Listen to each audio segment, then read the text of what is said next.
E aí, pessoal? Na semana passada falamos sobre a preparação dos times para o Brasileirão 2023. Serão 38 rodadas de muita disputa. Qual time vai conquistar a taça deste ano? Lembrando que se você não viu a parte 1, é só voltar no nosso vídeo anterior, que lá você acompanha todas as informações dos outros times. Bora para a parte 2? Lá em Minas, o América Mineiro se prepara para o Brasileirão vindo de uma boa fase no campeonato estadual. Apesar de ter perdido a final para o Atlético Mineiro, o Coelho vive um bom momento e entra embalado no Brasileiro devido às últimas campanhas, onde conseguiu classificação para a Libertadores e para a Sul-Americana. O técnico Wagner Mancini comanda o time desde o ano passado e é o principal trunfo para uma maior regularidade na competição. Em campo, os destaques do time são Juninho, capitão da equipe, e Benítez. Após uma grande reformulação do elenco ao fim de 2022, o São Paulo ainda não colheu bons frutos em campo. O time caiu nas quartas de final do Paulista e inicia o Brasileiro com intenções modestas. O objetivo maior é voltar à Libertadores, o que não conseguiu nos últimos 2 anos. O clube já inicia o campeonato sem o técnico Rogério Ceni, que foi demitido recentemente, e agora tem Dorival Júnior no comando. O time tem Caleri como jogador de referência, mas perdeu Galopo com uma lesão no joelho no melhor momento do meio do clube. Subindo para o Nordeste, o Fortaleza já chega como atual pentacampeão cearense e o maior trunfo foi manter a boa parte do elenco da temporada passada. E também a continuidade do trabalho do técnico Vojvoda. Ainda assim, o clube buscou reforços para todos os setores do time que disputa a Sul-Americana e quer garantir mais uma competição internacional no calendário do próximo ano. Falando em campeão estadual, o Galo chega no Brasileiro após conquistar o seu tetracampeonato estadual e é um dos fortes candidatos ao título do Brasileirão deste ano. Contudo, o Atlético Mineiro não vive uma boa fase às vésperas do início do Brasileirão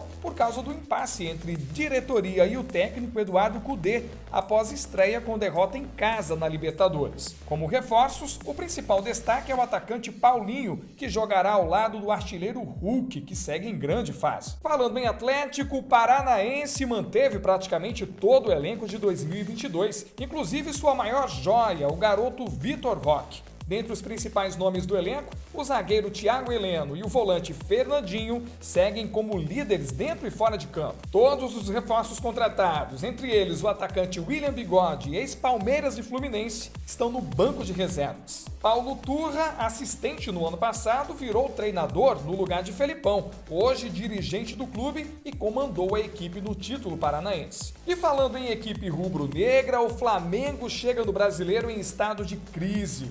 Tudo começou após o fim da temporada de 2022, quando a diretoria decidiu trocar o técnico Dorival Júnior pelo português Vitor Pereira. Sob o novo comando, a equipe não encaixou e já acumula impressionantes 4 títulos perdidos no início do ano. Sob protestos da torcida contra a diretoria, o clube trocou novamente o treinador e agora conta com o argentino Jorge Sampaoli como esperança para o Brasileirão.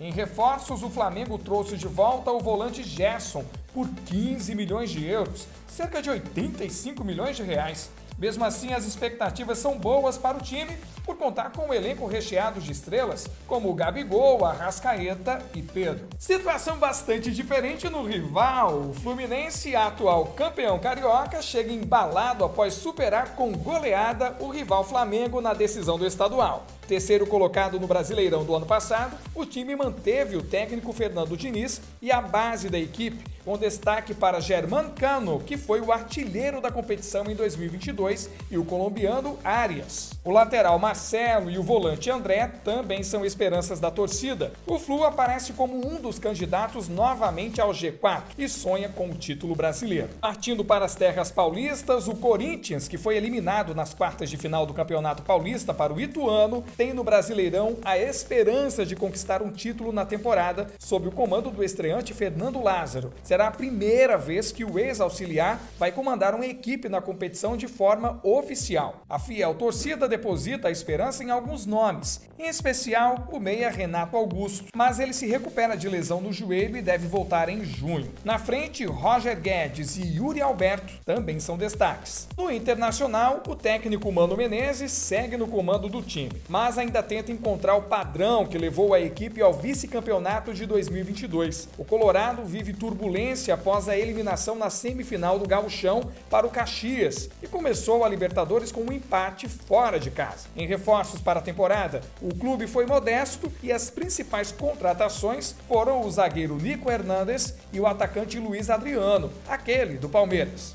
E falando em Palmeiras, o Verdão é o atual campeão brasileiro e manteve praticamente toda a sua base de jogadores da temporada passada, tendo apenas duas baixas, os meias Danilo e Gustavo Scarpa, que foi craque do campeonato. Ainda assim, fez contratações pontuais do meia Richard Rios e do atacante Arthur. Os comandados do técnico Abel Ferreira já conquistaram títulos em 2023, a Supercopa do Brasil e o bicampeonato paulista. O Palmeiras segue como um dos principais favoritos ao título, e não só do Brasileirão, mas também da Libertadores e da Copa do Brasil. Ufa, chegamos ao fim da nossa lista, mas que esse Brasileirão vai ser o mais disputado dos últimos anos, todo mundo já sabe, né? Só tem pedreira.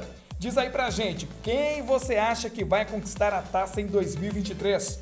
Não esqueça de deixar o seu like, comentar e se inscrever aqui no nosso canal Visão de Craque para mais análises como esta. Até o próximo vídeo.